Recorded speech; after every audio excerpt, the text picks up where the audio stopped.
अस्सलाम वालेकुम दोस्तों, ही तक़रीबन 96 जे 95 दौर जो लिखियल ही नज़्म आहे मुंहिंजो, जेको 2001 जी किताब में छपियो ऐं उनवान आहे चई ॾे जेको मां थो चाहियां।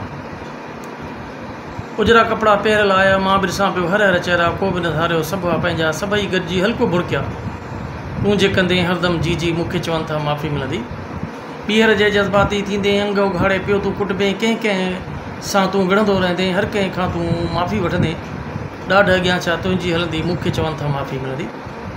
छा हे पोइ जे ॼमंदा रहंदा, छा बदिलाईंदा तो जहिड़ा साड़ उसूल ऐं सखणा जज़्बा, अज़ियत खां ॿियो छा हू ॾींदा, नक तां लाहे छॾ ख़ुददारी मूंखे चवनि था माफ़ी मिलंदी। बरदड़ में चुछलायो वेंदे, घाणे में पीड़ायो वेंदे, फाईअ ते लटकायो वेंदे, ॼाणे छॾ मारायो वेंदे, माफ़ीनामे ते सही थींदी मूंखे चवनि था माफ़ी मिलंदी।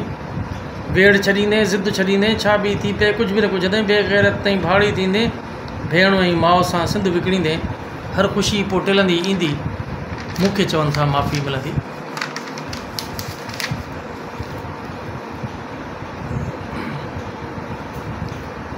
पर जे मुनाफ़िक़ बणिजी रहंदे, ऐश इशरत पियो तूं कंदे, हेख ले कॾहिं थकिजी पवंदे, केसीं आख़िर तशदुद संदे, चुप थी वञी दुनिया न बदिलबी मूंखे चवनि था माफ़ी मिलंदी। छॾले पंहिंजो कंधु झुकायो, अंदर जो मुंहुं दरखड़कायो, पवित्र साफ़ सबा जो आयो, ऐं मूं हुनखे हाल ॿुधायो, मुंहिंजी सखणी जिंदड़ी ठहंदी मूंखे चवनि था माफ़ी मिलंदी।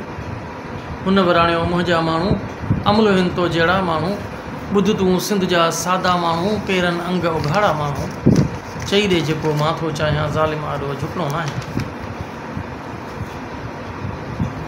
होरियां पधरा थींदा, माण्हुनि आॾो नंढड़ा थींदा, सभु मुनाफ़िक़ भोरा थींदा, टोटा थींदा, टुकड़ा थींदा, जिन खे मां बि ख़ूब सुञाणा, चई ॾे जेको मां थो चाहियां, ज़ालिम आॾो झुकणो न आहियां। जे ही हथ हथोड़ा थींदा, माण्हू सभु पोइ आजा थींदा, किथ बि न कारी कारा थींदा, साफ़े उजरा सारा थींदा, बेवाहन लाइ आयो आहियां, चई ॾे जेको मां थो चाहियां, ज़ालिम आॾो झुकणो न आहियां। तौरेत इंजील क़ुरान गीता, वर्क भली तूं खोल उन्हनि